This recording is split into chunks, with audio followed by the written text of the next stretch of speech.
En Radio Intereconomía, Sin palos en las ruedas, dirigido por Javier Font.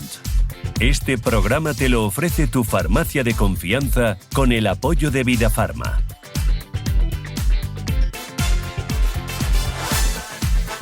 Pues ya estamos de vuelta. Parecía hace un ratito que les decía adiós y ahora pues le digo hola. Hola para seguir con nuestro programa número 52.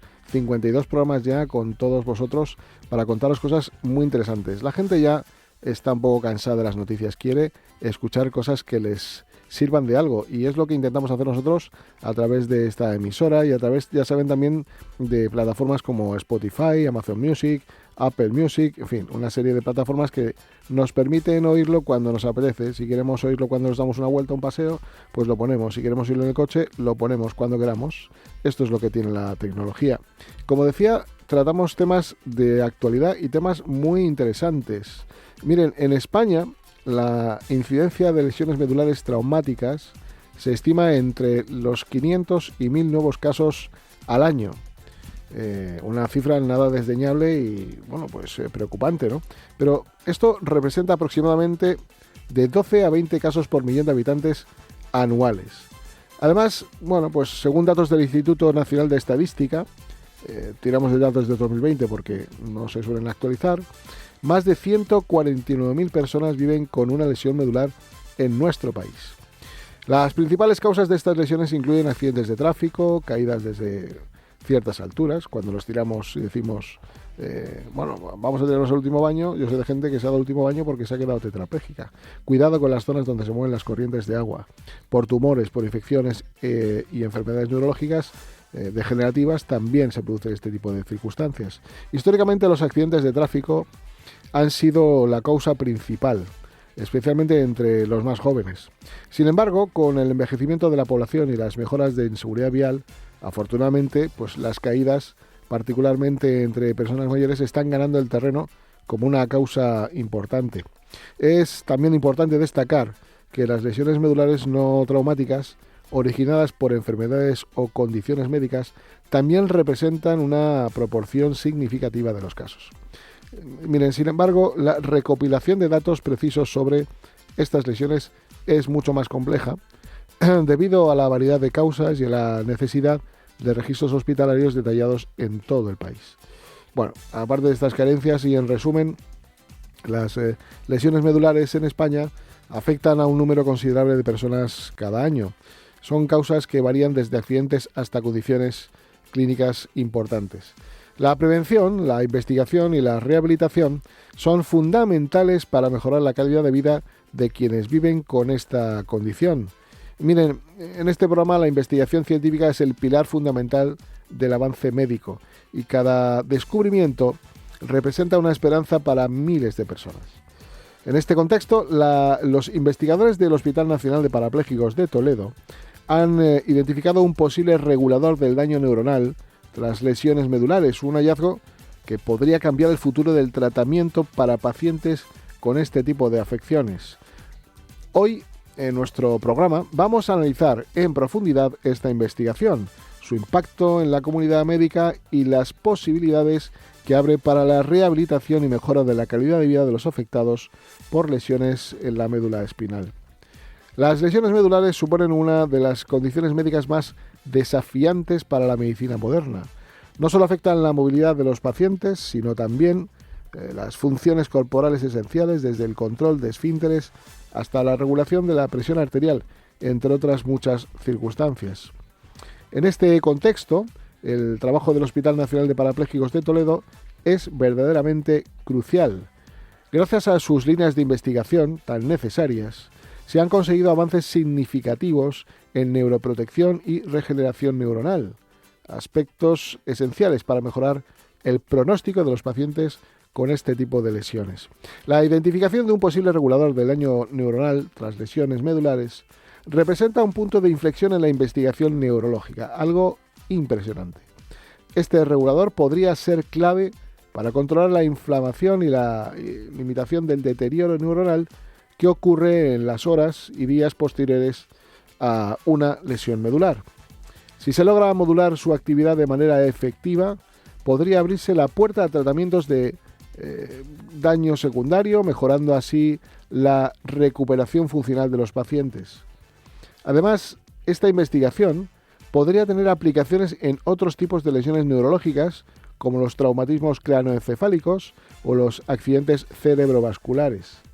El siguiente paso en esta importante investigación será evaluar cómo este regulador puede ser utilizado en terapias muy concretas. Actualmente los estudios se encuentran en fase preclínica, pero los primeros resultados son muy prometedores. Para que esta investigación llegue a los pacientes, será necesario llevar a cabo ensayos clínicos muy rigurosos, por supuesto, evaluar posibles efectos secundarios y optimizar las vías de administración del tratamiento. No obstante, la comunidad científica está entusiasmada con las posibilidades que ofrece este gran hallazgo. Uno de los aspectos más esperanzadores de este descubrimiento es su potencial para mejorar la calidad de vida de los pacientes con lesión medular, la calidad de vida de miles y miles de personas que padecen esta patología. Actualmente, los tratamientos se centran en la rehabilitación física y en la prevención de complicaciones, pero una solución basada en la regulación del daño neuronal podría significar la recuperación deseada por miles de personas.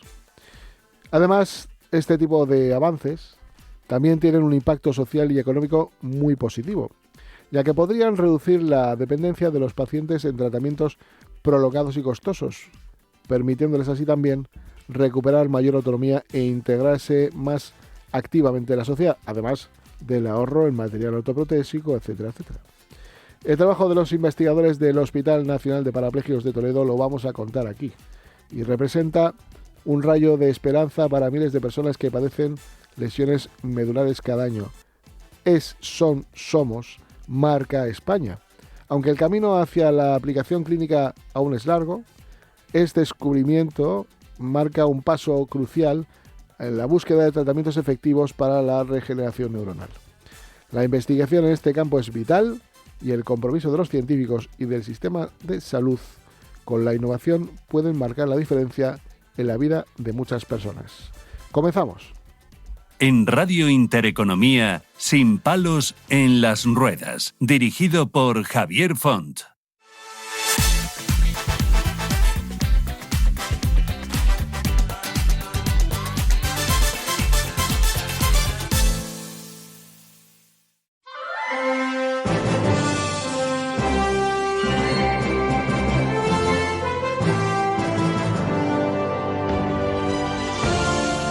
Pero antes de hablarles de todo lo que hemos comentado en nuestro editorial y gracias a la colaboración de VidaPharma, pues hoy tenemos la posibilidad de entrevistar a una persona que nos va a contar un proyecto precioso y que posiblemente se pudiera extrapolar a muchos otros sitios. Para ello tenemos a Cristina Muñoz, que es farmacéutica comunitaria, que desempeña su labor profesional en la oficina de Farmacia Santa Prisca, y que ha participado activamente en el programa que se llama Daroca Farmacias, un programa pues encaminado a ayudar a los demás. Digamos que el proyecto Daroca Farmacia es una iniciativa de colaboración entre el Centro de Salud Daroca y las farmacias comunitarias de su área de influencia en Madrid, en España. Inició su andadura en el año 2011 y su objetivo principal es mejorar la calidad y seguridad de la prescripción, dispensación y administración de medicamentos a los pacientes. Hola Cristina, ¿qué tal? Hola Javier. Gracias por venir a vernos y por contarnos este maravilloso proyecto que nos gustaría que nos contaras pues cómo surge, por qué surge y cuáles son sus principales objetivos. ¿Cómo surge? Surge yendo una farmacéutica del área directamente al centro de salud para poder ponerse en contacto con un médico cuando hubo tantos problemas con el tema de las recetas y demás, el cambio de receta en papel a receta electrónica, y surgió así de la necesidad de comunicarnos y de tener una relación directa pues eso, con los centros de salud para que nuestro paciente no se viese perjudicado por temas burocráticos. Fundamentalmente, ¿cuál es el escollo principal de este problema burocrático? Pues eso, el cambio de comprimidos a cápsulas ya tenía que rebotar al paciente para que te volviesen a hacer otra receta.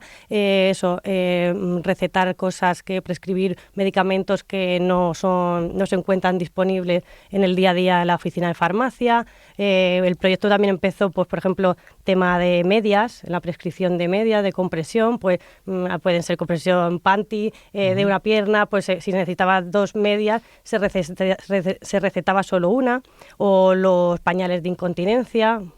O sea, quiere decir que había ciertos problemas de cambios dentro, a lo mejor podríamos decirlo, del catálogo de prestaciones que tenemos, y que evidentemente con ese cambio ya la farmacia no lo podía prescribir. Efectivamente. Y vosotros interlocutabais con el médico directamente, que es una labor a veces muy compleja, para que el médico pudiera hacer esa transformación de la receta y lo pudierais dispensar. Así es. El principal cliente que tenéis, ¿qué perfil tiene? ¿Persona mayor o da igual? En mi área la verdad es que sí, es una población envejecida y principalmente ahora se está empezando a renovar, porque vivimos en una zona limítrofe, pues eso, entre la M30 y la M40, pero sigue siendo a día de hoy bastante envejecida. En 2019 recibió el premio a la implementación de prácticas seguras en seguridad del paciente por su programa ¿Quieres dormir sin pastillas? ¿Qué impacto ha tenido esto?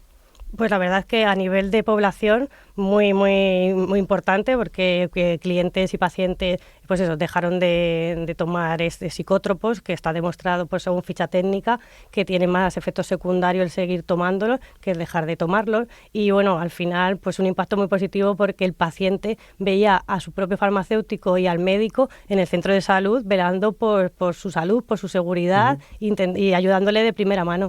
¿Pero qué pasa? ¿Que percibisteis un problema importante en el que las personas mayores se veían como enganchadas a este fármaco? Bueno, percibirlo no, es un problema que sigue existiendo y que es real, pero se promovió por la Comunidad de Madrid, era un proyecto que lo promovió la Comunidad de Madrid, y nosotros, como teníamos ya esta relación, fue mucho más fácil la captación del paciente desde la oficina de farmacia, el poder derivarlos al centro de salud.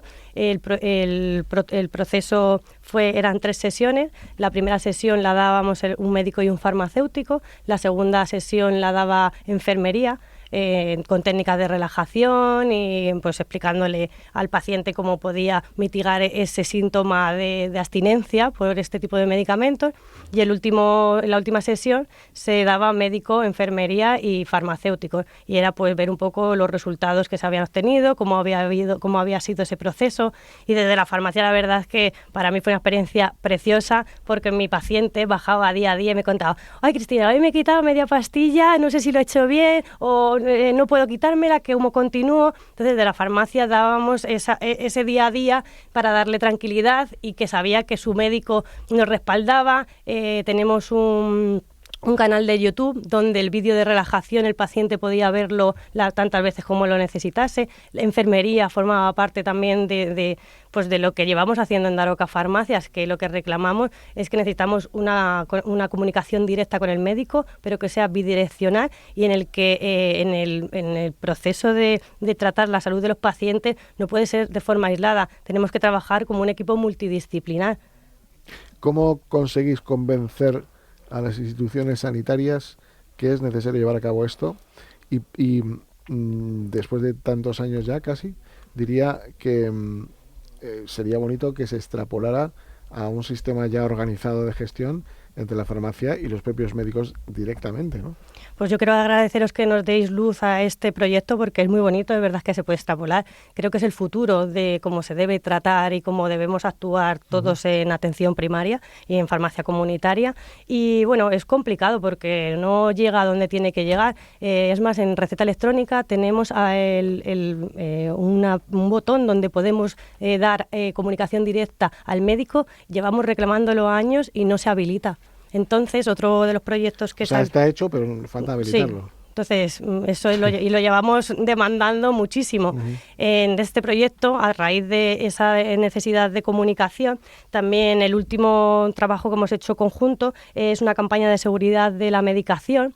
Y como no tenemos... gracias a este proyecto nosotros tenemos un teléfono directo de la farmacia, exclusivo Farmacia Centro de Salud, que nos facilita mucho el día a día, pero a raíz de todo esto, en esta campaña vimos que no teníamos forma pues eso, que mantuviese protección de datos, una comunicación directa con el médico, no era posible y empezamos a utilizar una herramienta que sí que existe, que es la anulación cautelar. Empezamos en este área. En ese proyecto, la anulación cautelar es que cuando detectamos hay 6 motivos por los que podemos hacer esa anulación. Esa anulación no es suprimir la prescripción del médico, sino dejarla en stand-by, en el que el médico cuando se mete en su programa le sale una alerta. Hay 6 motivos de anulación cautelar, que son duplicidades, alergias graves, error manifiesto de prescripción, riesgo grave y evidente para la seguridad del paciente, sospecho uso fraudulento por parte del paciente y que el paciente informe que se le ha retirado el medicamento. Entonces, se nos está haciendo más caro porque al final esto tiene un reporte económico y es que se está usando más de lo que pensábamos en un principio que se está usando, porque al final el paciente se le deriva a especialidades. Entonces, con el tema de los nombres comerciales, nombres por principio activos, hay muchas duplicidades, sobre todo muy, muy básicas, como puede ser ver nolotil y metamizol en la misma prescripción. Puede llevar eso a un error en el tratamiento, y cuando hacemos esta anulación también se supervisa, pues eso, que la adherencia es la adecuada, que se ha prescrito correctamente. Hay medicamentos, incluso por ejemplo los colirios, que aparecen pues 18 gotas al día y nos podría dejar dispensar pues eso, muchísimos colirios al mes, pero que no se, o sea, si hacemos una anulación el médico lo puede restringir, que no se haga tampoco una dispensación abusiva cuando no se va a usar y que caduque ese medicamento. De todas maneras, ¿se le da más trabajo al médico? No, realmente si trabajamos todos en una, al revés, se le facilita porque es un paciente que no rebota a consulta. Claro, ¿y cómo organizáis esas llamadas? ¿Es decir, tenéis un día concreto o según viene la situación llamáis al médico? Según necesitamos, lo vemos, incluso muchas veces en pandemia, por el volumen de trabajo se veía que era simplemente no haber cerrado correctamente la consulta, el haberle dado el TIC y no se habían grabado las medicaciones. Lo vemos en antibióticos, en cosas que corren prisa. Entonces llamas directamente al centro de salud. A veces se puede solucionar porque nos deriven la llamada al médico si está en consulta y está disponible, y otras veces pues se le deja el recado. Solo que si existiese esa comunicación no hacía falta tener tantos intermediarios. Claro, no. Sí, yo estoy súper convencido de que es un perfectísimo proyecto. Yo lo único viendo un poco el sistema sanitario, que dicen que siempre que están súper saturados, etcétera, etcétera, la verdad que es para haceros un monumento haber conseguido el que el médico os coja el teléfono y os ayude a colaborar en esto, porque entiendo que ya estáis identificados con este centro, no hay ningún centro más. En principio el colegio, todo este proyecto, por supuesto, tiene conocimiento el Colegio Farmacéutico de Madrid. Se han creado el perfil de delegado de zona. Yo soy la de la zona de mi área, y se está intentando extrapolar a otras farmacias en el que ya no sea un farmacéutico el que toque a puerta fría un centro de salud, sino que se hable con la Comunidad de Madrid, con las áreas y vaya de arriba abajo. ¿Qué iniciativa tenéis para implementar? ¿Alguna más? Bueno, te he contado 2, pero retomar muchas que hemos perdido durante la pandemia, porque hemos hecho, el proyecto también es que los médicos a la hora de 2 a 3 cuando tienen el cambio de turno, hacen formaciones. Entonces, en esas formaciones hemos participado activamente y hacíamos cada trimestre un programa que se llama Farma Actualidad. Entonces los propios médicos, farmacéuticos y quien quisiese del personal sanitario hemos grabado vídeos que fuesen un poco ilustrativos con los que vemos en el día a día, y era pues eso, de forma interactiva, hacer como un resumen, como un noticiero con todas las cosas que eran importantes que supiésemos tanto médicos como farmacéuticos. Pues ahora, por ejemplo, desabastecimientos, formas farmacéuticas, pues y hacíamos formación. Incluso yo he hecho ponencias en esa formación con compañeras de farmacia de atención primaria, explicando el tema de los excipientes, o eso, en formulación, pues el médico no tiene, ve una pomada de corticoide, pero lo tiene en formato gel, crema, en loción. Entonces, eso tiene refrescar un poco para qué es cada tipo de forma farmacéutica. Pues los médicos lo agradecen y nosotros encantados porque vienen las prescripciones correctas a la farmacia. Oye, ¿la gente joven es clienta de la farmacia? A ver, como todo, la farmacia hemos tenido siempre ahí como el sello de que pareces un sitio o te encanta o lo odias, pero la cuestión es que la farmacia se le conoce pues cuando tienes una necesidad. Normalmente son las etapas de... Bueno, estás malo o tienes tus hijos, papillas, vacunas, etc. También. Y bueno, creo que hemos perdido mucho la educación sanitaria que se necesita para prevenir y no curar, porque que vengas cuando ya estás malo a veces ya es tarde. Y bueno, la gente joven que viene es gente que está concienciada por su salud, que quiere cuidar su estilo de vida y eso, que tiene una mentalidad más de prevención que de tratamiento, y luego eso, que busca productos pues con un respaldo sanitario que es el que tenemos en la farmacia y el que nos diferencia de otros canales. ¿Cómo es el futuro de la farmacia en España?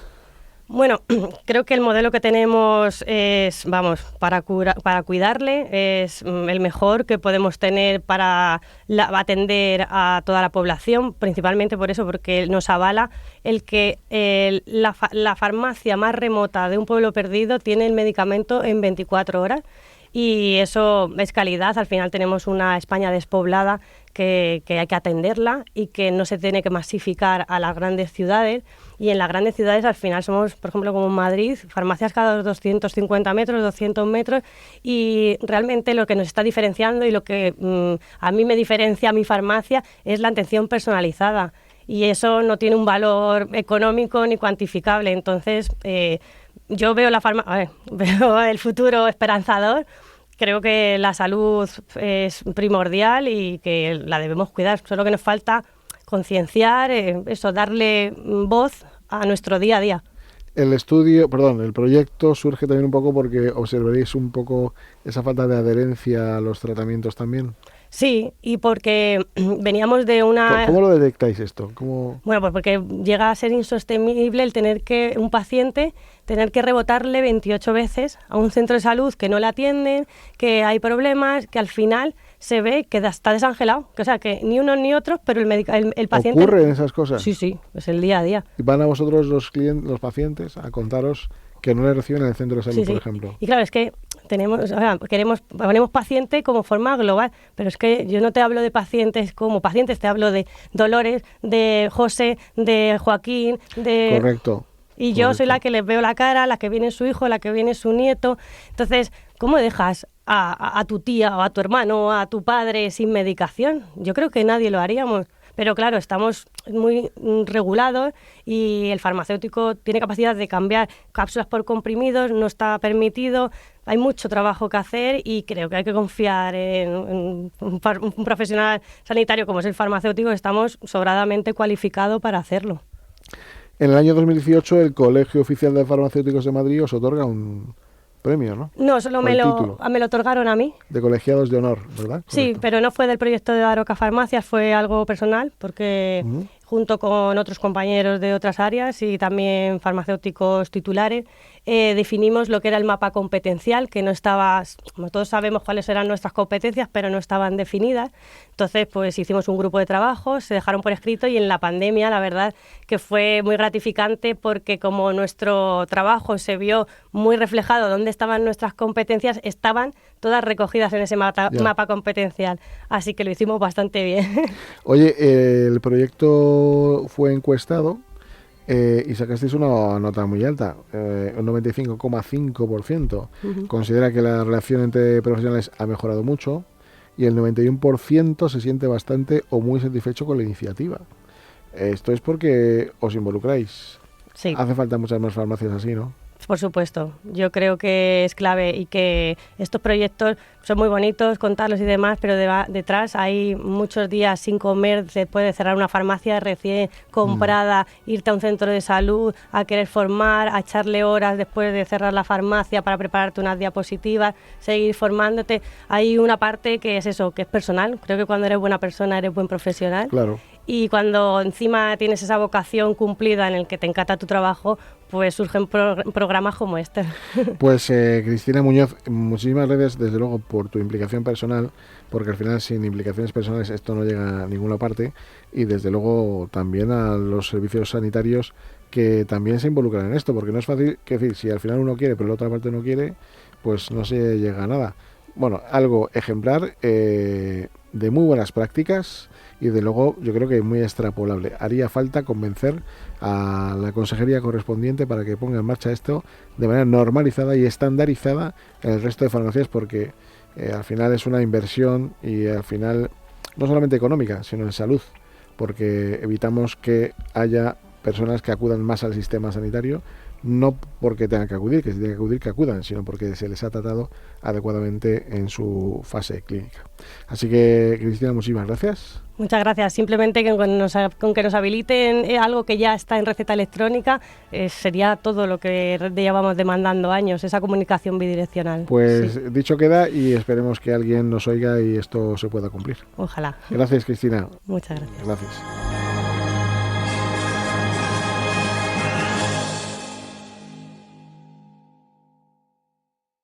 ¿Has pensado en cambiar tu bañera por plato de ducha? ¿Asearte se ha convertido en un desafío por las barreras? Confía en los mejores. En Ecoducha di adiós a tu bañera sin obras ni molestias. Acaba con todas las barreras y disfruta de la ducha con más garantías y seguridad. Trabajamos con los mejores fabricantes de platos de ducha, mamparas y accesorios para personas con movilidad reducida. Llámanos e infórmate sin compromiso en ecoducha.net o en el 91 36 73 86 4.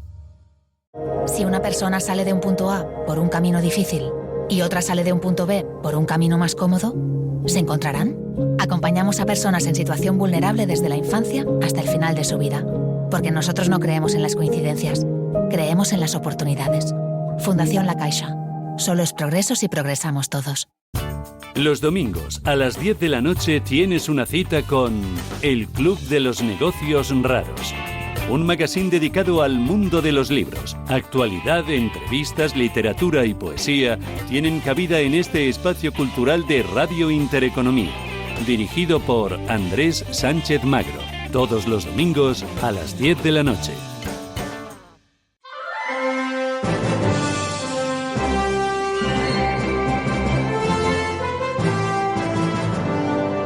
En Radio Intereconomía, Sin palos en las ruedas, dirigido por Javier Font.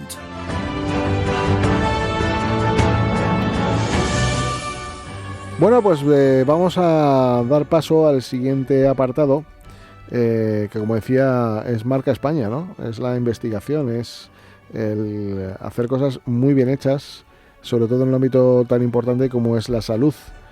Y para ello vamos a hablar de algo que se está haciendo en el Hospital Nacional de Parapléjicos de Toledo, que es ni nada más ni nada menos que una investigación en, digamos, el sistema regulador del daño neuronal tras una lesión medular. Y bueno, por si ustedes no lo conocen, el Hospital Nacional de Parapléjicos es un centro especializado en la atención y rehabilitación de personas con lesiones medulares y trastornos neurológicos. Digamos que en el proceso de regulación del daño neuronal tras una lesión medular es complejo y está enfocado en varios objetivos: prevenir complicaciones adicionales, promover la regeneración del tejido nervioso y mejorar la función motora y sensorial del paciente.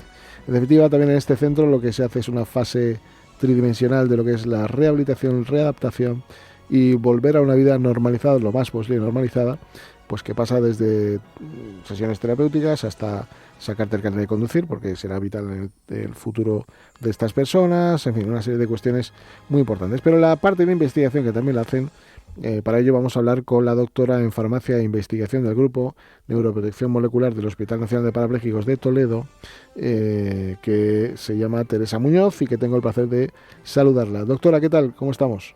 Buenas tardes. ¿Qué tal? Bueno, podía tirarme casi un programa entero contando su currículum, pero creo que lo más importante y lo que más nos van a agradecer, con todos mis respetos, es que usted nos pueda contar, bueno, qué es esta investigación y cómo surge, cómo se consigue investigar esto y que haya buenos resultados. Bueno, pues el tema que nos ocupa, que es nuestra última publicación del laboratorio, nosotros, esto evidentemente no es de la noche a la mañana, somos un grupo que llevamos 15 años, más de 15 años estudiando todo lo que es la neuroprotección y cómo prevenir, como bien decías, todo lo que es el daño a nivel celular que se produce tras una lesión medular. Entonces, bueno, pues en concreto este estudio hemos identificado el papel de un microRNA, que a la gente, que a todos los oyentes les sonará por el tema de las vacunas del COVID, y que recientemente ha sido el último premio Nobel de Medicina de este año. Han sido premiados los descubridores de estas moleculitas. Nada, para que nos entiendan nuestros oyentes, pues decir que estos microRNAs son unas pequeñas moléculas de ARN, que son reguladores de la expresión de ciertas proteínas, de las proteínas que se encuentran en nuestras células. En concreto, este 199 nos dio la sorpresa de ser uno de los reguladores de una de las proteínas que juegan un papel importantísimo dentro de un proceso biológico que de forma natural se produce en el cuerpo, como es la apoptosis celular, que es se la llama la muerte celular programada, ¿vale? Pero que en condiciones patológicas, como es en el caso de la lesión medular, se encuentra alterada. Creo que todos nos podemos hacer una idea de que si muerte celular programada se encuentra alocada o se encuentra totalmente fuera de control, pues la verdad es que no va a hacer mucho bien después en ese ambiente tan tóxico que queda.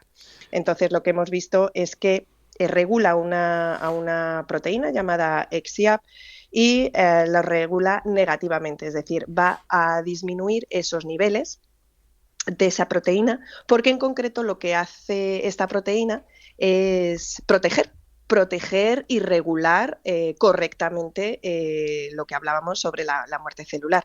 Si este microRNA, que está alterado y está aumentado tras la lesión medular, me disminuye los niveles de este paraguas de protección, pues creo que todos imaginaremos cuál va a ser el final de la célula. Se queda totalmente desprotegida a todo ese ambiente tóxico que se encuentran pues tras una lesión medular.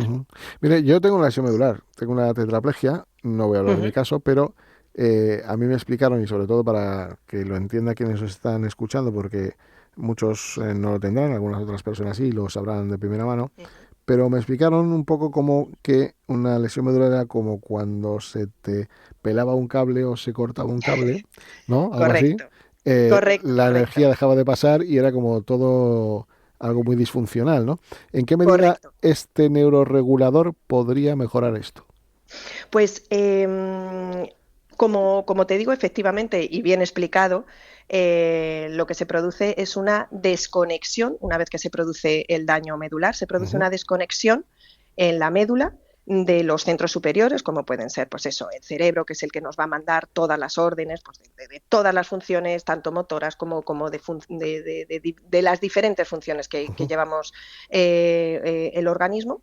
Entonces, al haber esa desconexión, claro, desde la lesión, desde donde se produce, desde el nivel de la lesión donde se produce hacia abajo, se queda totalmente huérfano, se queda totalmente sordo a esas órdenes.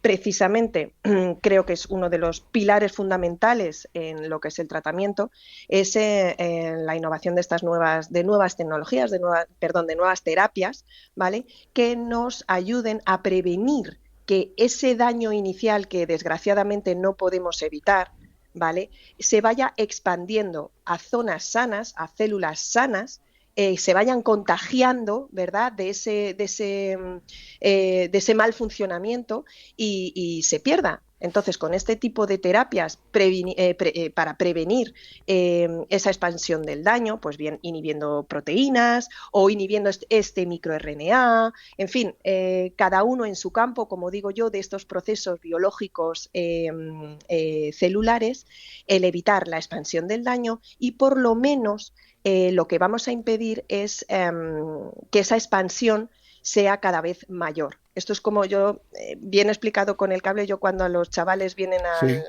de los diferentes institutos, vienen a pues conocer nuestros trabajos, a ver cómo funcionamos, siempre se lo explico. Digo, chicos, es más fácil que un puente, hacer un apaño, bueno, pues porque haya que asfaltar, haya que poner pues algo de vigas, o que de repente se te caiga medio puente y ahora ponte a hacer una obra de ingeniería. Claro, evidentemente, hombre, pues es más fácil asfaltar, reparar, que tener que meter pues nueva estructura. Digo, Claro. pues exactamente lo mismo, funcionamos de la misma manera. Es como cuando uno tiene que reparar un fallo eléctrico de un coche, ¿no? Que es mucho más fácil Correcto, cambiar una rueda que buscar el cable correcto. que se ha averiado, ¿no? Me ha encantado Exactamente. la definición de quedarse sordo porque es verdad. Es verdad que el Sí, cerebro no recibe señales de la médula y, por cierto, pues eso conlleva a que no sabemos cuándo tienes ganas de orinar, correcto. cuándo te estás quemando, cuándo tienes frío, calor. Correcto, porque siempre es verdad que pecamos, claro, lo más llamativo pues es ver a la persona, al paciente en silla de ruedas. Pues es que no puede moverse. Claro, Desgraciadamente, la lesión medular es más que una enfermedad, es un síndrome. Es el conjunto de muchas afecciones en claro. donde muchos aparatos se ven afectados. Como bien decías, la termorregulación. Ujú. La gente no sabe, hay que tener mucho cuidado porque no termorregula bien su cuerpo y a lo mejor puede estar expuesto a altas temperaturas y Correcto. la persona no tener conciencia de que se está deshidratando. Como Ujú. una persona con su médula intacta, pues podemos reaccionar. Bien decías, las ganas de orinar pues deben ir sondadas. Problemas en cuanto a la motilidad intestinal, con los problemas que esto acarrea.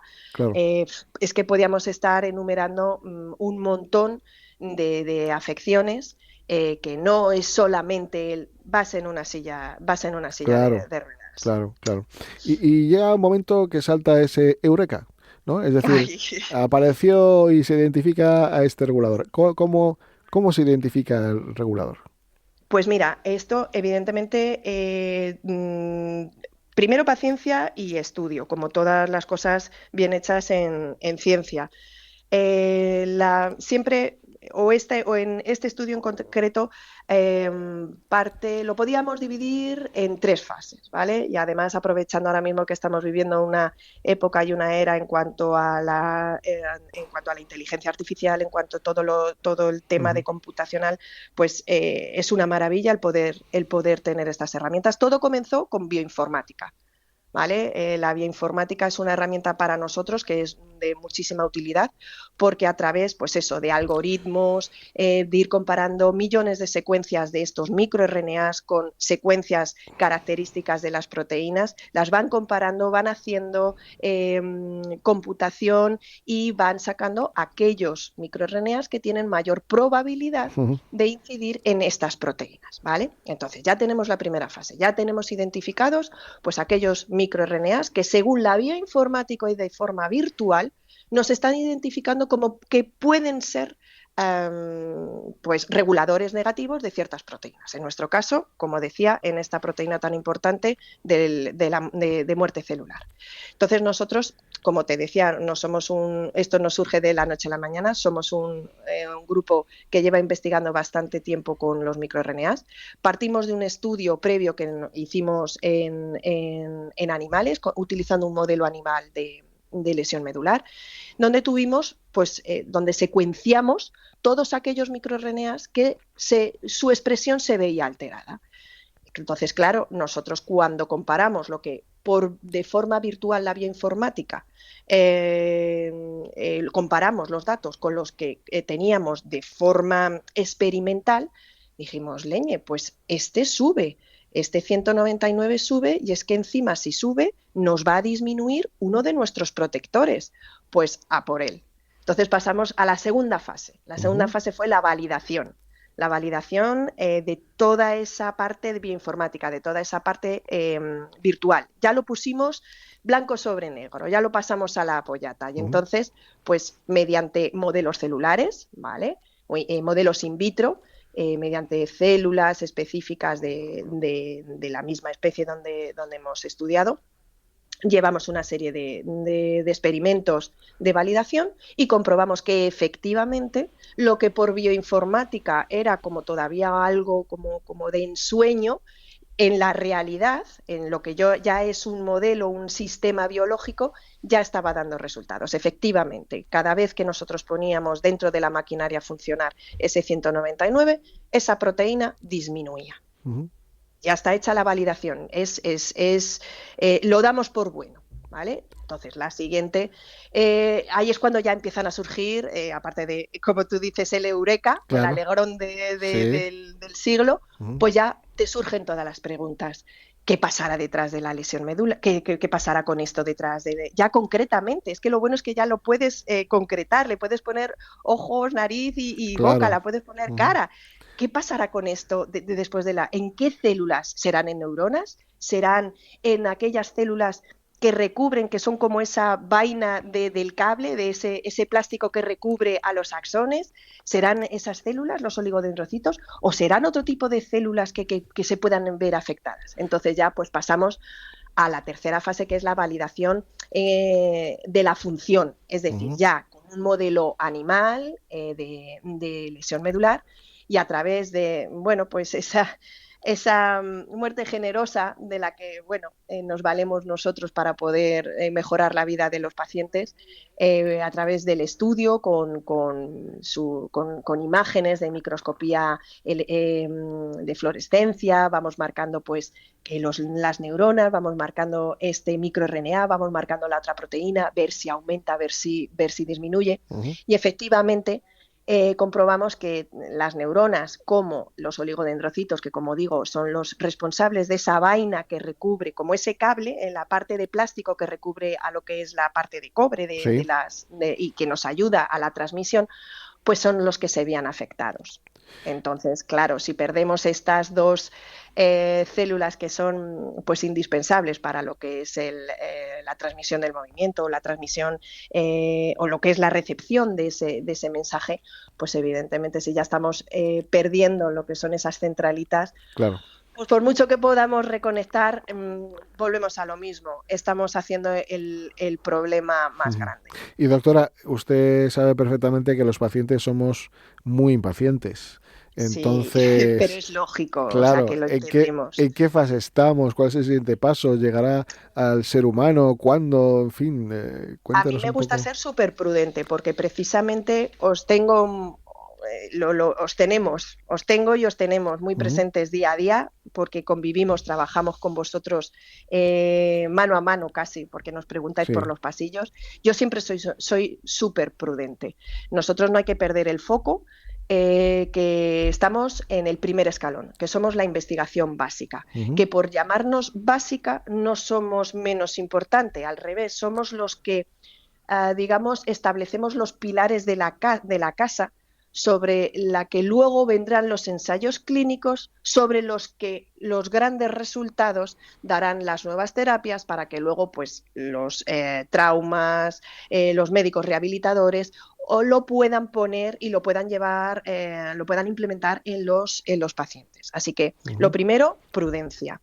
Esto evidentemente nos gustaría probarlo, pues ya lo tenemos en este modelo animal, pues afianzarlo, evidentemente, porque esto necesita de muchas más pruebas para, bueno, pues plantear, quién sabe, una terapia génica, que es como se denominan, un tratamiento coadyuvante que ayude a lo que ahora mismo hay en la mesa como tratamiento. Y bueno, ¿por qué no soñar en que todo este tipo de terapias que ya existen en otro tipo de patologías, ojo, se pueda el día de mañana verse reflejado en un tratamiento que se utilice de forma rutinaria y de forma habitual en los hospitales especializados en este tipo de patologías? ¿En otras patologías funciona? En otras patologías funciona. Por ejemplo, me consta en cáncer, que es una de las líneas paralelas. Sé que no tiene nada que ver, pero bueno, esto es lo bonito de la ciencia, ¿verdad? Claro. Que es totalmente transversal y esos vasos comunicantes entre unas cosas y otras. Una de las líneas que nosotros llevo en paralelo junto con mi jefe y coautor del artículo es, por ejemplo, en cáncer de ovario. Estamos abriendo esa línea y efectivamente ya hay en lo que es la patología del cáncer, hay ya estudios que están en fases de preclínica y clínica, viendo cómo la utilización como tratamientos coadyuvantes, como digo, pues junto con quimioterapia, pues pueden ayudar a mejorar lo que es la acción de esos tratamientos quimioterápicos y por lo menos disminuir los efectos secundarios que puede acarrear este tipo de tratamientos en las pacientes. Pero existen. Bueno, decía usted que no tiene nada que ver, pero por ejemplo el otro día hablaba yo con un médico investigador también, que lastimosamente se ha tenido que ir a Colombia a investigar, pero bueno, esto es otro tema, que claro, las enfermedades raras, por ejemplo, no tienen líneas de investigación muy claras, muy definidas, porque son muy poca gente y los laboratorios no lo ven amortizable, pero sí por el contrario, cuando se investiga, a lo mejor resultan que las líneas de investigación dan con distintas avances de repente para determinadas patologías que no tienen nada que ver una con la otra, ¿no? En definitiva, al final nunca se sabe dónde llega la onda, ¿no? Exacto, eso es lo que te comentaba, eso es lo bonito de la ciencia, que es totalmente transversal. Y a lo mejor para lo que la lesión medular va de una manera, en cáncer de ovario, que es la otra línea de investigación que llevo, va de otra manera, pero los actores son exactamente lo mismo. Lo único es que es cambiar la perspectiva, abrir la mente y ponerte a trabajar, siempre teniendo en mente que al final esto es en pro del paciente, claro, independientemente de la patología. Y ha puesto Tristemente, alguien... Sí. con el tema de las enfermedades raras, suena horrible y es muy frío, pero al final todo se reduce en dinero. Sí, está claro. Es frío y horrible, pero desgraciadamente es así. Para terminar, ¿ha puesto alguien ya el ojo, la lupa en este proyecto? ¿Les han llamado diciendo, oiga, me interesa, quiero que me cuenten, vamos a invertir? Ay, ojalá, de verdad, ¿sí? Porque bueno, pues lo que hablábamos, al final todo se reduce a dinero y bueno, pues a través de los planes nacionales o de proyectos privados que vas consiguiendo financiación, pero claro, al final el presupuesto es el que es. Sí, siempre se nos llena la boca con ciencia, pero a la ciencia hay que invertir, cuesta mucho dinero. Entonces, bueno. Pero ¿alguna publicación en alguna revista científica a lo mejor también? ¿Se ha hecho, se va a hacer? Este artículo en concreto ha sido publicado en una de las editoriales a nivel internacional más prestigiosas. Claro. Evidentemente, pues todo lo que son tema médico, pues revistas, compañeros vuestros también se han interesado sobre el tema. Claro. Y aprovecho para agradecerte y agradeceros, porque sin vosotros nosotros no tenemos altavoz para precisamente lo que tú dices, llegar a, bueno, pues si alguien que nos esté escuchando dice, pues oye, pues mira, voy a hablar con esta gente. Sí. ¿Qué necesitáis? ¿Qué para ese soporte? Porque creo que es una inversión bastante bonita y creo que muy satisfactoria desde un punto de vista humano. Doctora, como somos muy positivos, yo ya le invito a esa segunda fase, a la que va a haber un avance, y a la última para decirme que vamos a volver a caminar. Eso es lo que por favor, desearía tanta y tanta sí. gente, ¿verdad? Bueno, sí, ojalá que eso algún día pueda ser posible. Nada, porque serás el primero en darte la exclusiva. Bueno, ya se inventó la penicilina, etcétera, nunca se pensó que esto fuera posible, nunca se sabrá. Así nunca que desde todo nuestro apoyo, estamos encantados y ojalá gracias. Más pronto que tarde llegue esa excelente noticia y sobre todo, como decía, esto es Marca España, es gente que es muy profesional, sabéis hacerlo bien y a seguir para adelante, que es lo más importante de todo esto. Teresa Muñoz, doctora en farmacia, investigadora del grupo de neuroprotección molecular del Hospital Nacional de Parapléjicos y muchas cosas más. Gracias por estar aquí y contarnos todo esto. Ha sido un verdadero placer. Gracias a vosotros. Gracias. Un abrazo. Igual, hasta luego.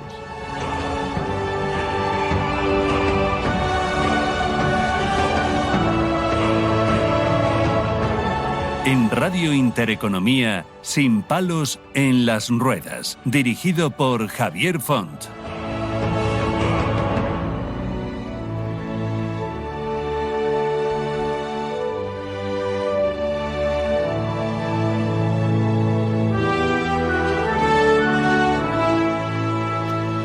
Bueno, pues vamos a dar continuidad a algo que se le parece pero que no es, porque seguimos hablando de cuestiones derivadas a veces de la falta de movilidad, pero no vamos a hablar de lesiones medulares porque ya hemos hablado bastante de este asunto. Vamos a hablar ahora de, bueno, pues de investigación importante también dentro de lo que es el apartado de tecnología. Hablamos de la inteligencia artificial en este caso, y hablamos también de una persona que se llama Marc Janté, que es enfermero asistencial en el Hospital Germans Trias i Pujol de Badalona, y que, bueno, pues la verdad que nos va a contar un proyecto que llevó a cabo al finalizar, bueno, un máster que estaba haciendo, y que resulta que nos puede ayudar a diagnosticar lo que son las escaras, las heridas, sus fases, clínica, preclínica, y qué es lo que tenemos que hacer para tratarlas bien. Y por eso pues vamos a saludar a Marc Janté. ¿Qué tal, Marc? ¿Cómo estamos? Buenas tardes, muchas gracias por invitarme. Gracias a ti por acudir a nuestra llamada, y gracias por contarnos esto, que ni más ni menos fue algo pues que apareció en el año 2024, ¿no? Que fuiste, o sea, antes de ayer, que fuiste finalista, digamos que fuiste finalista en la tercera edición de la beca En la piel de la enfermera, por tu proyecto titulado Optimización de la evaluación y manejo de las lesiones por presión utilizando tecnología del dispositivo Uplong, ¿no? Sí, bueno, todo esto viene de cuando hice un máster universitario de la UOC de salud, ¿vale? Y a partir de aquí mi trabajo final de máster fue relacionado con las heridas. Claro. Y entonces vi la necesidad. Y a partir de aquí fui empezando y fui tirando el hilo hasta ahora que estoy haciendo la tesis doctoral sobre el dispositivo este. Realmente lo que estamos haciendo es, con este dispositivo, hacer una lectura de la herida, ¿no? Que puede ser superficial, puede ser, digamos, de dentro para afuera. ¿Qué tipos de heridas puede detectar esta tecnología?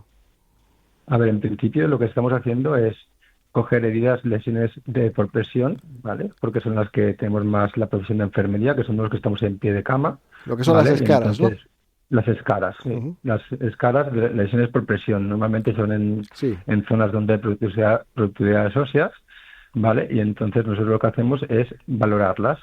Entonces, de siempre se ha valorado de forma subjetiva. Y entonces lo que queremos hacer ahora con el dispositivo esto es valorarlo de una forma objetiva, viendo la evolución concreta de crecimiento de tejido tisular en cualquier parte de la herida y viendo si crecen de abajo arriba, de arriba abajo, o cómo crece la herida. Y si hay irrigación, si no hay irrigación. ¿Y esto lo hace, cómo lo va a hacer? ¿Con un teléfono móvil, con una cámara? Esto al final empezamos con un teléfono móvil, pero vimos que, claro, que es un dispositivo médico, y un dispositivo médico tiene que ser para que lo pueda usar todo el mundo.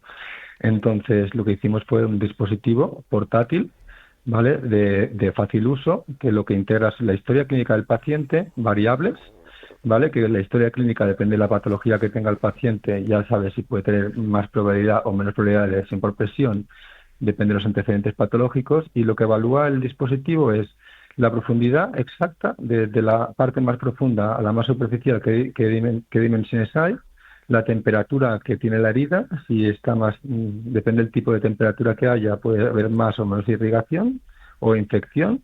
Después las dimensiones de la herida, nos hace un mapa en 3D de las dimensiones de la herida, nos dice la irrigación mediante otra cámara, nos dice la irrigación en cada punto, en cada tejido de la piel, si está en tejido subcutáneo, la dermis o la epidermis, nos dice dónde está la irrigación. Entonces con esto aplicamos un tratamiento, ¿vale?, que sea X, ¿vale? Y vemos la evolución. Si la evolución es favorable, el dispositivo nos dirá que sigamos con el tratamiento que estamos aplicando, y si la evolución no es favorable, nos dirá que cambiemos de tratamiento. Entonces lo que aplicaremos es la inteligencia artificial, que con tratamientos ya hechos y vistos que se han curado estas lesiones, nos irá diciendo para dónde ir tirando para la herida del paciente que tenemos ahora mismo. ¿Contaste, entiendo, con la participación de pacientes quizás para tu estudio? Estamos haciendo el ensayo, empezamos con un ensayo clínico, ¿vale? Pero estamos con temas regulatorios, que es bastante complicado. Entonces, claro, como siempre. empezamos Sí, estamos con el ensayo clínico que empezaremos en breve cuando tengamos la parte regulatoria de la Asociación Española del Medicamento, que nos tiene que dar el de esto para poder hacer el ensayo clínico. O sea, esto nos va a permitir un diagnóstico más precoz, es decir, podemos incluso antes de que salga alguna escara, que como suelen ser desde dentro para afuera, incluso podríamos detectar con alguna rojez que ya interiormente la escara se está produciendo. La opción primera del dispositivo es cuando ya está la escara hecha, de pacientes que tenemos que nos vienen al hospital con escaras que ya están de mucho tiempo, que están infectadas, reinfectadas, con muchos tratamientos, que cada personal sanitario cambia el tratamiento. Lo que queremos hacer es que dejar eso de que es de forma subjetiva y no sabemos si funciona bien, hacerlo de manera objetiva y cogiendo cada persona y aplicándole un tratamiento específico para ella. O sea, digamos que es cuando ya se ha detectado. No es preventivo, sino cuando ya está posterior. detectada, sí. No estáis evaluando, porque claro, cuando una persona tiene una lesión, en este caso pues por movilidad o cualquier otra circunstancia, neurológica o cualquiera que sea, que propicie esta circunstancia, siempre dicen mirar bien las zonas de máxima presión y claro, la fase preventiva es importante, pero la vista ocular a veces se le escapan muchos detalles, ¿no? Sí, el tema es que la fase preventiva es la más importante, como te iba a decir más adelante, ¿vale? La más importante es la preventiva, pero cuando llegamos a la parte preventiva, que hay gente que no tiene ni recursos, ni acude a centros, ni nada, claro, y ya ha empezado ya la siguiente fase, entonces aquí es donde entramos nosotros. Es para que no se haga la herida, no tarde en curarse 6 meses, y la podemos curar en 3 meses, y no hacer más gasto sanitario, y reducir costes, y reducir estadas hospitalarias, reducir infecciones. El propósito del estudio es la siguiente parte, no la parte preventiva, sino la parte que nos encontramos los sanitarios cuando estamos en el hospital y te viene un paciente de una residencia o de un centro con una lesión que lleva 6 meses que se la están curando y que no tiene ninguna evolución positiva. Entonces nosotros estamos en esa fase. ¿Y se podría llevar a cabo, digamos, algún estudio que pudiera darnos cabida a tener un aparato, un instrumento que no dependa de la visión ocular, que suele ser fallida en muchos casos, que nos permita, digo, esa fase preventiva de decir, aquí hay una rojez, vamos a ver qué es lo que ocurre? A nivel doméstico me refiero, porque es lo primero que a uno le enseñan cuando ocurre esto, ¿no? Sí, el tema es que hay mucha gente que está implicada con su salud, pero hay mucha otra gente que no lo está. Ya hay dispositivos médicos que te previenen las lesiones que tienes, ya hay dispositivos en el mercado que tú puedes mirar y te pueden decir si tienes más posibilidad o menos posibilidad de tener lesión por presión. Eso ya existe en los dispositivos. Uh-huh. Lo que no existe es ningún dispositivo que cuando tú tengas la lesión te diga qué tratamiento aplicar. Que eso es donde estamos nosotros, en la fase que estamos nosotros. Ahora mismo estáis en esa fase, se prevé que a lo mejor esto salga para adelante y se empieza a aplicar en este hospital y a lo mejor en otros hospitales que quieran comprar esta tecnología. ¿Puede resultar muy costosa la tecnología?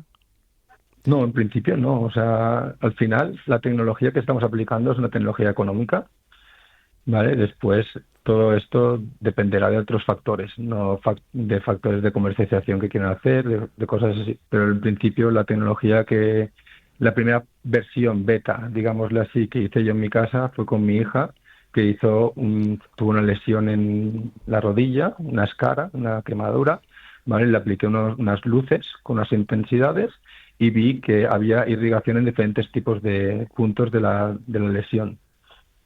Y entonces me costó €1 hacer el dispositivo este. Claro. O sea, el dispositivo no es caro porque las piezas que vamos a utilizar no son caras, pero al final eso es la industria la que comercializa y yo no sé qué precios pueden tener ni nada. Claro. ¿Y qué materiales se utilizan para este dispositivo? ¿Cómo, así para quienes nos están escuchando, qué forma tiene o cómo? Bueno, es un dispositivo, es como un móvil, un poquito más grande, ¿vale? Con una pantalla táctil, donde pones la historia clínica del paciente, introduces datos, ¿vale? Después de introducir los datos, lo que haces es hacer una serie de fotografías, ¿vale? Con una cámara de fotografías y unos diodos. Los diodos te dicen la profundidad del tipo de irrigación que hay. Después una cámara que te dice la profundidad donde estamos. Otra cámara que te mide la temperatura de todas las partes, ¿vale? Y hacemos una planometría de la parte exterior para ver qué dimensiones tiene exterior la herida, y a partir de aquí lo que hacemos es juntar diferentes imágenes de diferentes días y vemos si la evolución es mejor o es peor. No sé si me he explicado así. Sí, perfectamente. Pues Marc Janté, muchísimas gracias por explicarnos este avance tecnológico. Esperamos que vaya a más, a mejor, que ojalá salga para adelante, porque desde luego puede ser una fase preventiva a posteriori para que no vaya peor de los pacientes. Con lo cual, gracias por haber hecho ese estudio y desde luego que ojalá vaya todo para adelante y óptimamente. Gracias, de verdad. Sí, muchas gracias. Un saludo de corazón. Hasta luego.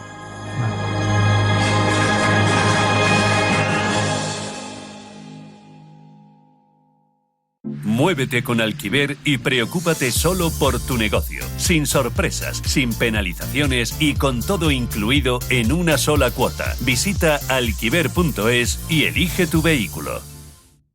Si eres emprendedor, empresario, autónomo, dueño de un negocio o una pyme, este es tu sitio. Negocios de carne y hueso. Cada jueves a la 1 de la tarde en Radio Intereconomía con Mariló Sánchez Fuentes.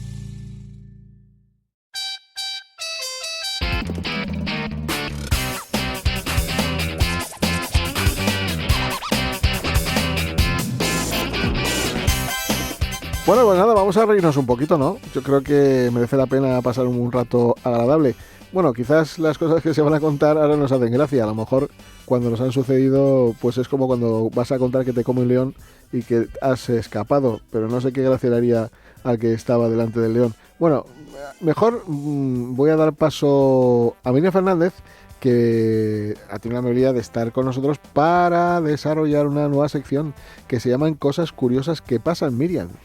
Bueno, sobre todo, hola y encantada de estar aquí con vosotros, que amo la radio y formar parte de este programa es una alegría para mí. Pues un placer. ¿Qué nos vas a traer? Bueno, pues es que, como bien decías, he venido aquí para inaugurar una nueva sección llamada Cosas Curiosas que Pasan. ¿Y qué es lo que va a pasar? Pues que a través de anécdotas reales que me han ido sucediendo, compartiré con vosotros y con todos los oyentes esas cosas curiosas que pasan en la vida de una mujer con discapacidad. Vivencias que espero que resulten entretenidas y que además aporten un chute de energía positiva para, bueno, pues transformar los problemas en oportunidades de reírse de uno mismo, que yo creo que el humor tiene que ser la sal de la vida. Lo primero. ¿Estás de acuerdo conmigo? Tal cual está el patio, madre mía. Total, bueno, así que sin más dilación y para inaugurar este espacio como se merece, vamos con la primera historia real que me sucedió y que bien podría titularse de la siguiente manera: de la bota de Forest al Fórmula 1. Vale, entonces antes de ir al meollo de la cuestión necesito poner en situación a los oyentes, porque algunos ya saben, y los que no, ya se lo cuento yo, que los médicos me detectaron una parálisis cerebral de nacimiento. El diagnóstico, después de hacer todas las pruebas pertinentes, fue de lo más alentador y positivo. Me dijeron que no iba a poder caminar nunca, que no iba a poder llevar una vida normal, que si acaso a los 15 años me arrastraría por el suelo utilizando los codos, que digo yo, ¡qué lujo! Que con médicos tan optimistas, ¿quién quiere pedirle más a la vida? Vamos, o sea, ¿verdad? Total. Que hablas de tirarte por un puente directamente, vamos. Pero mi familia y yo no queríamos rendirnos antes de salir al terreno de juego, porque estamos aquí, hemos venido aquí a jugar. Y con mucha cabezonería y amorcito del bueno, conseguimos girar ese marcador y lograr que diera mi primer paso, nada más y nada menos que a los 4 años y en contra de todo pronóstico. Antes de ese gran cambio que nos ocupa, que es el de la bota de hierro al andador, ya había yo pasado muchos años de rehabilitación, aprendiendo a caerme con muchísimo estilo. Saltando a la comba. Con alegría, ¿no? Con alegría, jugando al pilla-pilla, donde, of course, siempre me pillaban, porque esto no es de hacer milagros, ¿vale? Sí, pero, bueno, pues yo me manejaba bastante bien. O sea, cosas tranquilas, ¿no? Sí, tranquilas, pero dentro de lo que cabe con mi situación, yo completamente ajena a que podía perder mis dientes de leche en una de esas, no pasa nada. Tranquilas. Así que, bueno, pues dentro de mis limitaciones me movía con desparpajo. Pero, entonces, cumplo mis 10 años y a mi querido traumatólogo de toda la vida se le ocurre la genial idea de someterme a una operación para que mi pierna derecha pudiera estirarse del todo. Y ahí empezó, lo tengo que decir, la verdadera metedura de pata, nunca mejor dicho, porque debido a esa cirugía pierdo el punto de equilibrio con el que había aprendido a caminar y además la pierna se me quedó muy tiesa, ya te puedes imaginar el tipo de bromas que me hacen mis amigos, más tiesa que la mandíbula mía de autónoma cuando me toca pagar el IVA como mínimo, ¿no? Sí. Entonces, doblar las rodillas se convirtió para mí en una misión imposible y la única flexibilidad que me quedaba y que me queda afortunadamente es la de mi sentido del humor, que ese pues no lo he perdido y espero no perderlo nunca. Afortunadamente. Y ahí ya llegamos al momento que da el nombre a este primer capítulo porque pasé de llevar la bota ortopédica al más puro estilo Forrest Gump, aunque eso sí, en versión española de bajo presupuesto, una peli de bajo presupuesto. No corría ahí rompiendo la bota ni nada a cámara lenta. A convertirme en un Fórmula 1 de carne y hueso que se queda enganchado en las puertas y las alfombras con un arte que no te quiero ni contar. Y llegados a este punto, una podría pensar, bueno, qué mal que después de todo el trabajazo que hizo la familia para que la niña pudiera caminar sola, ahora necesita un apoyo para ir al aseo, para cualquier cosa, pero yo no me quedo ahí, porque como siempre digo, hay dos tipos de personas. Unas son las que se centran en aquello que sale mal y hay otro tipo de personas que a través de la aceptación y el trabajo personal logran darle la vuelta a la situación y sacar lo positivo de las cosas curiosas que pasan. Yo, como no, elegí estar en el segundo grupo y por eso hoy quiero resaltar en este primer capítulo que gracias al cambio de la bota al andador, ahora puedo hacer cosas que pensé que eran impensables. O sea, como por ejemplo adelantar octogenarios por la izquierda, pasar desapercibida en el carril bici o, lo más importante, darle a mi marido la certeza absoluta de que el día del altar no iba a salir corriendo como Forrest Gump. Pero bueno, ahí estamos, ¿no? Bueno, siempre se pueden sacar cosas positivas, eso es lo que animo yo a todos los oyentes a hacer, pero quiero preguntarte, ¿a ti te ha pasado alguna vez algún cambio radical de estos que dices, vale, me tengo que adaptar como sea? Tengo para escribir un libro, pero por ejemplo, que cuando voy a comprar algo, no sé, de ropa y voy acompañado, pues le preguntan la talla que viene al lado conmigo, en lugar de preguntármela a mí, por ejemplo. Pues muy bien. O, por ejemplo, antes se utilizaba silla de ruedas normal, a lo primerísimo, y normalmente acababa viendo los escaparates de lado. La persona que me ayudaba, pues ponía los escaparates y a mí me ponía de lado. Es algo lo veías totalmente lógico. Claro. Es algo para... Bueno, son cosas que pasan, cosas curiosas que pasan, como por ejemplo cuando vas a urgencias te dicen, pase usted a la camilla, y yo digo, pero ¿cómo voy a pasar a la camilla? Muy bien. Son cosas que pasan, cosas curiosas que pasan, eso es. Que contaré muchísimas más. Oye, he de decir que la silla que tienes ahora es brutal, o sea, a fuerza Orcan, ¿sabes? Es mucho más que un coche de carreras. Dije, ya lo quiero ver escaparates de ese lado, voy a verlo de frente. Ahora, vamos, y como si tengo que entrar hasta adentro con él, eso es. ¿no? Y ya también derrapando. Adelanto por la izquierda, por la derecha. Claro. O sea, incluso hasta al andante le cuesta seguirme. Que No se aguante. Que se aguante. ¿Cuántos kilómetros por hora puede coger 12 tu silla? aproximadamente. Madre mía de mi vida. Así que nada. Que luego nos digan que vamos despacito. Que se aguanten. Miriam, nos vamos a ir de carnavales. ¿Te vienes? Por supuesto. Pues vámonos. Venga.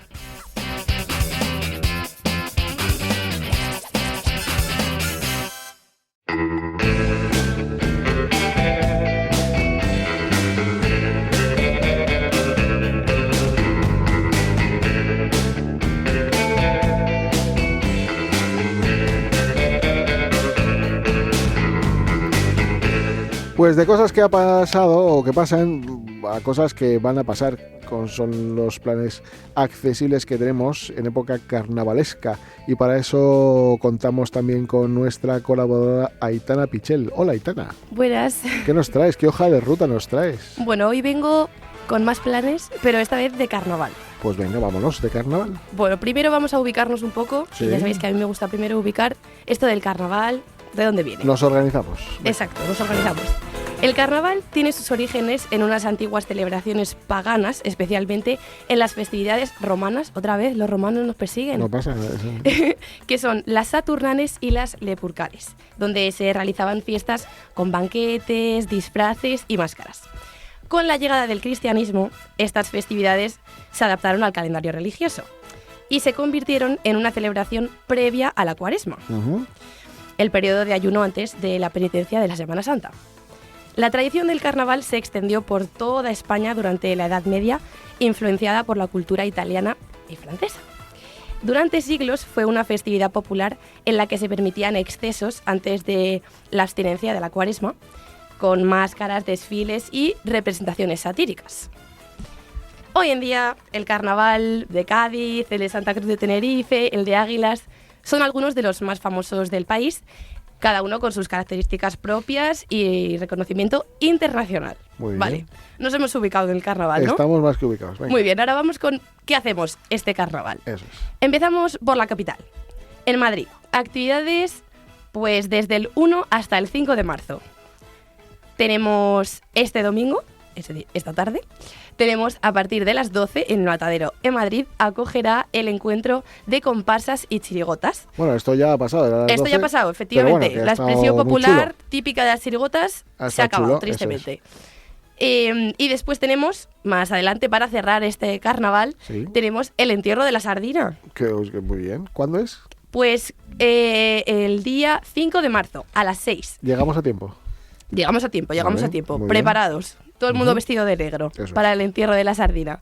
Comienza en la ermita de San Antonio de la Florida y terminará en la Fuente del Pajarito de la Casa de Campo. Y después, por la tarde-noche, a las 9, la hoguera, donde quemamos a nuestra famosa sardina. Muy bien. Nos movemos a un lugar un poco más de calorcito. Un poquito de Cádiz. ¿Qué nos ofrece Cádiz para este carnaval? Alegría. Efectivamente. Pues habrá actividades por todo el casco antiguo de Cádiz y, por ejemplo, tenemos por la tarde una cabalgata magna que recorrerá la ciudad desde las 5 de la tarde. Después de este programa, ¿no? Exactamente. Y por la noche tendremos un poquito de música, unos conciertos. Desde las 9 hasta las 11 menos cuarto en la Plaza de San Antonio. Muy bien. Como ya sabemos, estos planes están accesibles y, en este caso, el Carnaval de Cádiz ha implementado diversas medidas para garantizar esta accesibilidad a personas con movilidad reducida durante los eventos. Muy importante, hace muchos años esto no se contemplaba, ¿eh? Pues se ha reservado en este caso un espacio específico para personas con movilidad reducida, acompañantes, para tener una visión óptima pues, de todos los espectáculos. Muy bien. Para acceder a estos espacios es necesario presentar la tarjeta de discapacidad y el DNI. No vale olvidárselo en casa. Muy bien. Muy bien. Más información pueden hacerlo también si quieren en nuestra página web o llamándonos al 91 593 3550, ¿no? Exacto. Y una cosa muy importante de la que hemos hablado en el programa, el tema de los taxis, de la movilidad en Cádiz. Sí. ¿Qué pasa? Pues se va a doblar el servicio. ¿De taxis adaptados? Sí, con vehículos adaptados. De hecho, vehículos de otras localidades se van a desplazar a Cádiz pues para echar una mano. Pues mira, si algo hemos conseguido con los carnavales. Exactamente, nos han escuchado en el pues carnaval. Qué bien. Y tú Miriam, sufres eso también, ¿no? Imagino, ¿no? Sí, bueno, siempre, pero yo ahora mismo estaba pensando más en lo que es la fiesta y de pensar en si pudiera irme a Cádiz con ese solecito. Da igual el taxi que sea y bueno, a hasta ver, el paletero me meto hay yo. que intentar las cosas. Sí, lo importante es llegar y estaba pensando en de qué me podría disfrazar. Luego yo os de pregunto. persona, porque habitualmente voy disfrazado, o sea que... Aitana. Vamos al último carnaval, y ya terminamos, que es el de Águilas, que ha sido declarado Interés Turístico Internacional. Y es el carnaval más largo, desde el 22 de febrero al 21 de marzo de carnavales. Entre los eventos tenemos una gala de cambio de poderes el 22 de febrero, luego la suelta de la musona el 27 de febrero, desfiles de peñas y de carrozas, la quema de Don Carnal, la entrega de premios, el concurso nacional de Drag Queen, por favor. Ah, sí, muy conocido. Hombre, ahí os quiero ver a todos. Cada vez más con mayor repercusión, ¿eh? El 21 de marzo esta gala y después el certamen de chirigotas también. También, súper divertido, claro que sí. Exacto. Humor, que es lo que hace falta en este país. Humor, mucho humor. siempre. Porque lo que vemos es de risa, pero más humor más serio, quiero decir. Sí, sátira, humor. Aquí abrazamos todo. Sí. También en las Águilas han implementado medidas para garantizar la accesibilidad también. Han habilitado un espacio preferente frente al espacio de Plaza España para que todo el mundo disfrute de todas las cosas. Para acceder a este espacio es necesario solicitar una autorización para que a nadie se le olvide y presentar también el certificado. O sea, que no vale dejarse nada en casa, que si no nos dejan pasar. Claro. Oye, y cuando tienes una discapacidad así tan evidente también, o sea, tienes que llevar el certificado sí o sí. Eso pone. O sea, el andador no te lo puedes dejar en casa. No. Y el DNI tampoco. Exacto, y la silla de ruedas tampoco. Es interesante llevarla. Hay que ir súper equipados. Sí. Y bueno, aquí os dejo los planes para disfrutar. Entonces, ¿ya hemos pensado disfraz o no? Yo lo tengo claro. Pero no lo voy a decir porque es una sorpresa. Te lo van a copiar. Claro, es que si no... En eso estaba pensando yo. Yo es que como siempre voy vestida de negro, una vez os lo prometo, me dicen, ¿vas de luto? Y entonces podría ir perfectamente al de la sardina, al entierro de la sardina. Pues planes hay de sobra, así que elegimos los que más nos gusten. Vámonos de carnavales, pero ahora nos vamos ya a la parte jurídica para ir terminando. ¡Vámonos!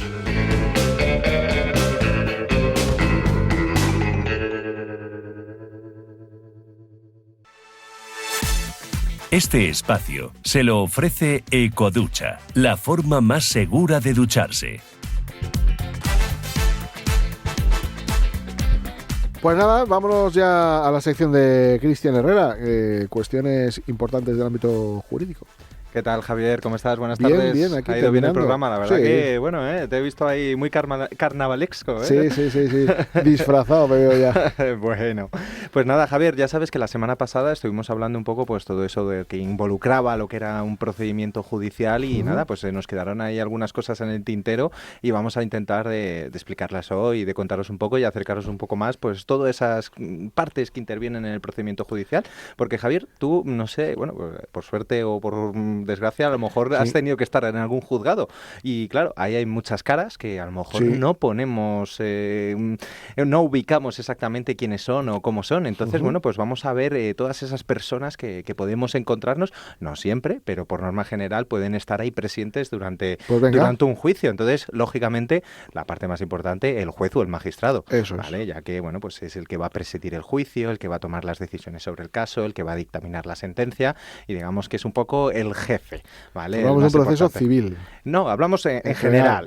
Bueno, en un penal hay distinta configuración, claro, ¿no? Luego hablamos de eso exactamente, venga. pero además también encontramos el secretario judicial, ¿vale? Que es el antiguo letrado de la Administración de Justicia, el que es el que se encarga un poco pues de gestionar todos esos aspectos administrativos del proceso, como la notificación de las resoluciones, la organización de las pruebas, el levantamiento de actas, también da paso a los testigos, facilita las pruebas pues para un lado y para otro, y al final está ahí un poco pues ayudando a todos los a todas las partes que están procediendo, ¿vale? Luego pues también tenemos lógicamente a las partes que defienden y acusan, como puede ser los abogados, ya que bueno, pues van a defender los intereses de una de las partes del proceso judicial y en muchos procedimientos es obligatorio que tengas que comparecer con el abogado, ¿vale?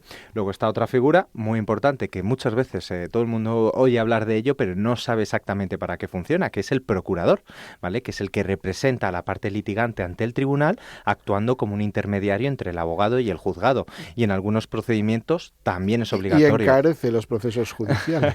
Bueno, pero porque ahora con el exNEC podría el abogado directamente, pero bueno, eso es otro caso. Pero ya sabes, no voy a meter en más charcos, que si no... que es necesario. Sí, bueno. Luego, por ejemplo, estaría la figura del Ministerio Fiscal, del fiscal, que al final representa los intereses del Estado, de la sociedad, actuando en juicios penales o en defensas de interés público. Entonces, el que defienda al ciudadano, ¿no? Eso es. Bueno, al ciudadano o al Estado. Al Estado, correcto. También puede ser, o sea, porque no siempre... Va a intentar defender, ser como esa parte imparcial que defienda los intereses y haga cumplir también la normativa. Cuando borras documentación, pero perdón, es que nos liamos, me lío. Luego, lógicamente, también están los testigos. Porque los testigos para un juicio es clave, entonces al final son pues personas que han presenciado todos esos hechos, objetos del litigio y que pueden aportar pues información relevante a todo el procedimiento, ¿vale?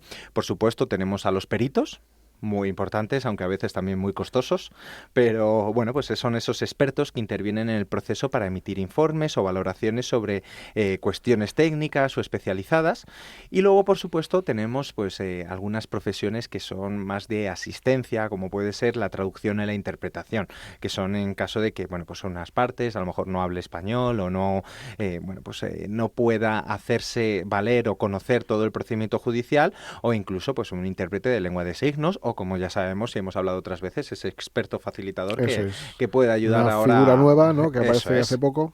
Entonces, pues bueno, Javier, son todos estos un poco las partes que intervienen en todo lo que es el procedimiento judicial. Y me comentabas anteriormente lo del juez y magistrado. Y es que, Javier, la diferencia entre juez y magistrado generalmente pues es un juez el encargado de presidir los juzgados de primera instancia.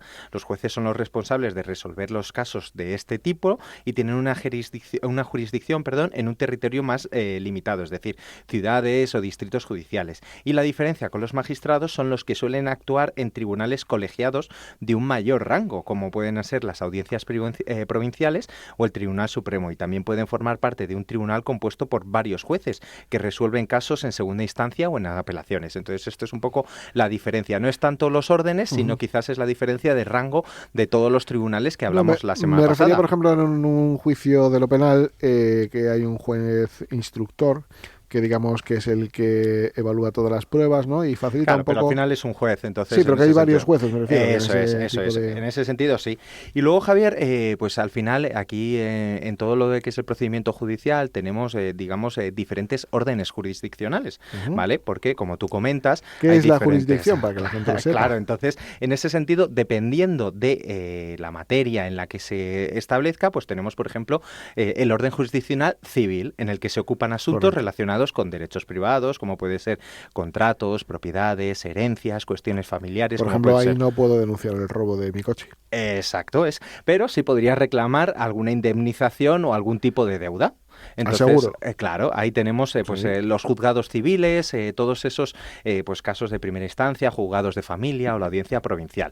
Por otro lado, Javier, aquí en esto esperemos nunca tener que encontrarnos en uno, que es el orden jurisdiccional penal, porque ya se tratan de delitos y faltas penales en los cuales pues pueden incluso incurrir en sanciones de penas o prisión o multas, en las cuales todos estos juzgados de instrucción de lo penal, de violencia sobre la mujer, por supuesto. Y un tema importante que no se nos escape, a aquellas personas que quieran sacarse unas oposiciones, que no tengan ningún delito de lo penal, porque le anula la posibilidad. Bueno, generalmente mejor que no tengan ningún delito de ningún tipo. General, pero vamos, de lo penal menos que ninguno.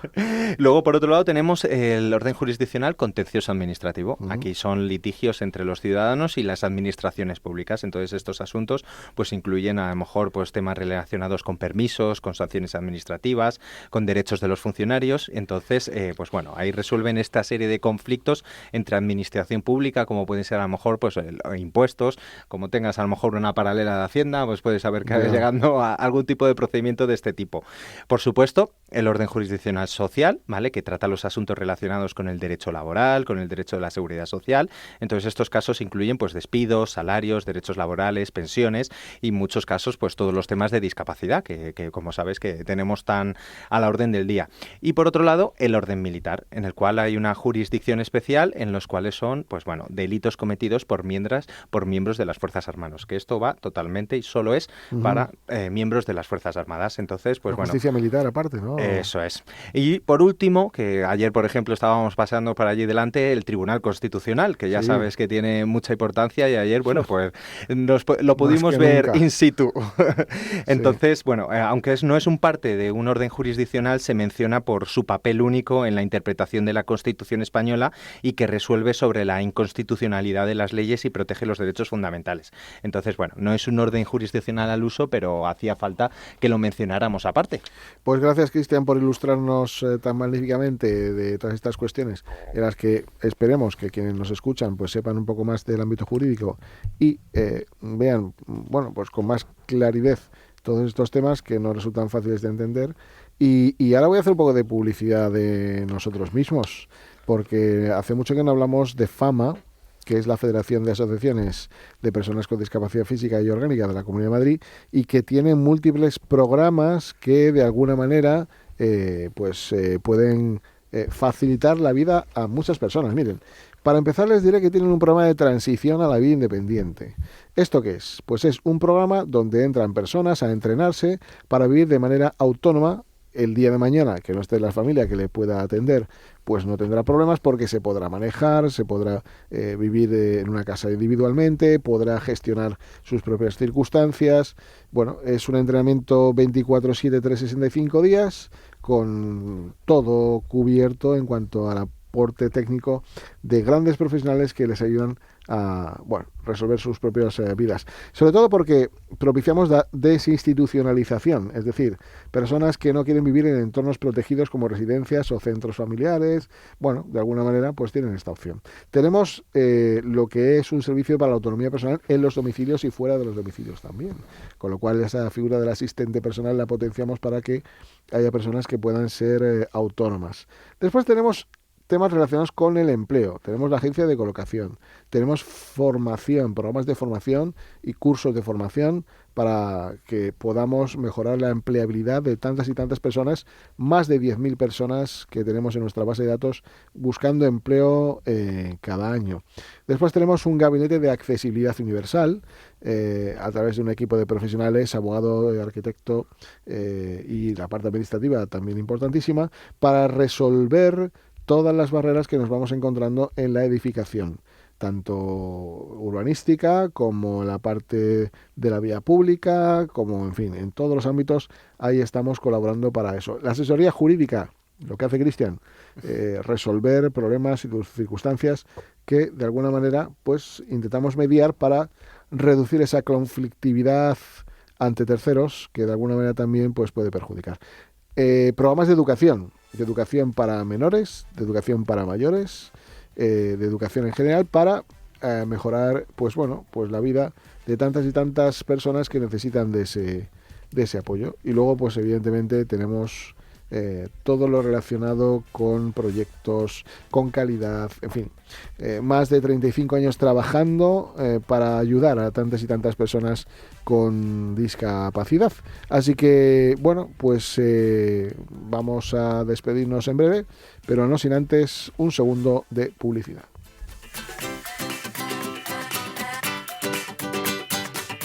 Este espacio se lo ha ofrecido Ecoducha, la forma más segura de ducharse.